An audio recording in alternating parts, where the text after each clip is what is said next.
Now, thank you very much indeed for those. Keep them coming in. I'm delighted to say now I'm joined by Jonathan Gibson, who is a political commentator. Good morning. Good morning, David. How are you? I'm fantastic. How are you? Nice to see you. Nice to see you. To see you so too. The average age between you two has really dropped in this room. For sure. Yes. It's very nice to meet you too. It turns out we're going to the same university. I'm going to the same university as Reem. I know, yeah, so I'm starting LSE in September. And I've just finished my second year, so I'll now have two lovely Conservatives, finally. so you won't be the only one. Yay. Yeah, great. We'll see. Very good. So now you're friends, so you'll know someone before you even go to LSE. It's lovely. Thank you very much for having me. Meet and greet before university. This is brilliant. Who knew? That's the new service we provide here on TalkTV. Exactly, for sure. No, it's fantastic. Didn't think coming on here that was going to be the result, but I didn't think I did. I feel like your father, both of you.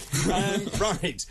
Tell me, Jonathan, what have you got first? Absolutely. So once again, we're back at it with the Tory leadership election, I guess, to start. Right. So Liz Truss is still promising to implement tax cuts almost immediately. She wants to implement the reduction in national insurance thresholds, and she's saying that lowering taxes is the best way to avoid recession. So that was the headline the other day on the BBC. Yeah, so she essentially, and I keep saying that for me, there's real polarity now between Liz Truss and Rishi Sunak. So she's obviously realised, I think, that people are hurting, that they need to do something now. So she says, get rid of that national insurance rise. She said, get rid of those green levies. Also, corporation tax, this insanity, in my humble opinion, of going from 19% to 25%. So she said all of that. And she's also talked about bringing this emergency budget in, hasn't she? Absolutely. Well, that was the big headline with Gordon Brown saying that it's really needed. But my question to Liz Truss, I guess, about the tax cuts would be twofold. So first of all, I would say that the tax cuts immediately are regressive. They're not progressive. So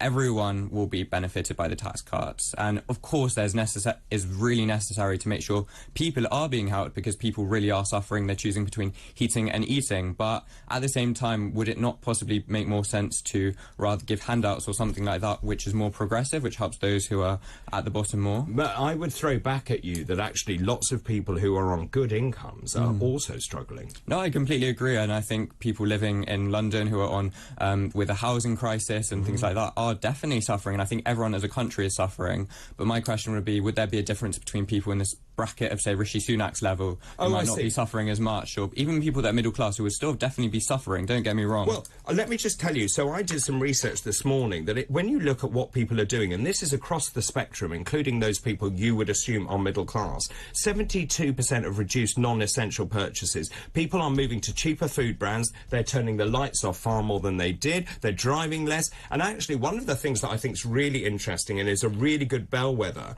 38% have reduced their subscriptions to things like Netflix.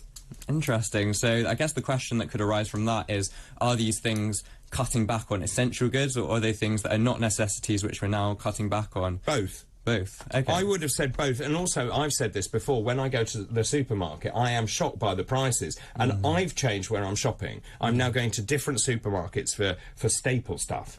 Yeah, so that again brings about another question, which is, where is this crisis coming from? Is it coming from higher taxes and demand side policies, or, as Rishi's economists are arguing, is it coming from supply side policies triggered by things like the war in Ukraine and other factors? Obviously post-COVID has contributed to that. And many people would say that Patrick Minford, who's her economic consultant and economic advisor, agrees obviously with her, but I guess he's somewhat in the minority of economists, or he's definitely more out there for sure, and he's saying interest rates would have to be increased to 7%. And for me, as someone, as we mentioned, of the younger generation, that for me is slightly... Thanks for that. It's not that you're... No, yeah, stop digging. Sorry.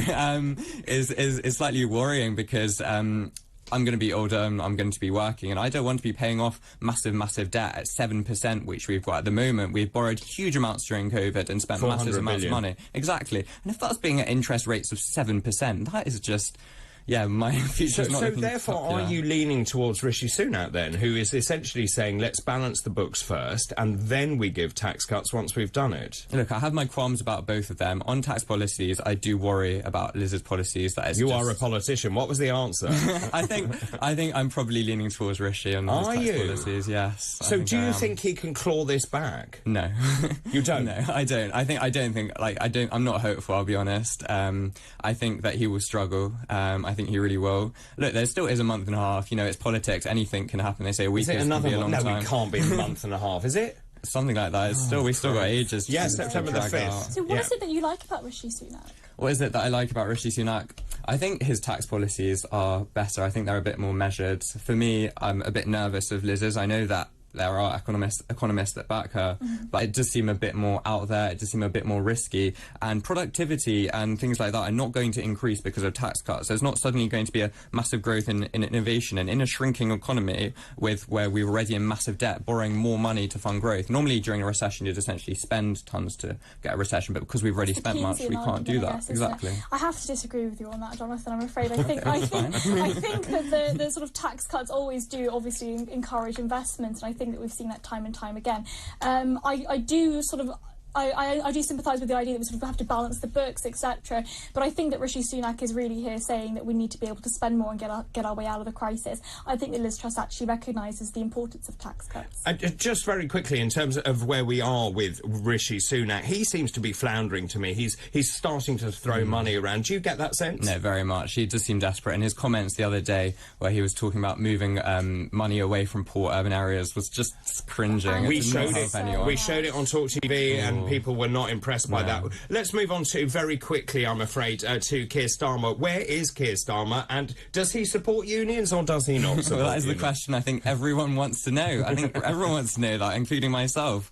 And it's been a sort of a marker of his leadership that he's been slightly indecisive about this, or very indecisive about this. Nobody really knows. And that's what people want to work out. He has been indecisive, and it's been historical. It hasn't just been with the unions, whether it be his policies on lockdown, his policies on his cabinet, and it's something that could struggle. And for him, this Tory leadership election might actually be doing him a lot of good, because it's moving the attention away from discussing his policies towards the unions, or lack of policy towards the union, exactly, to focus on the Conservative Party. So I think that's one of the problems, is that no one needs to know, and he needs to come out and say, oh, either we're backing the unions and we're taking sort of the more traditional Labour line, or we're going to take the right of the Labour line and stay and win more of the centre ground. And then when it comes to being in power, if they manage to get in power, maybe then we'll support the workers more and provide pay rises, etc. Well, I've decided you two should run the country, quite frankly. So thank you very much, Jonathan. I'm sorry it's so short. Jonathan Gibson there, who is a political commentator. This is TalkTV.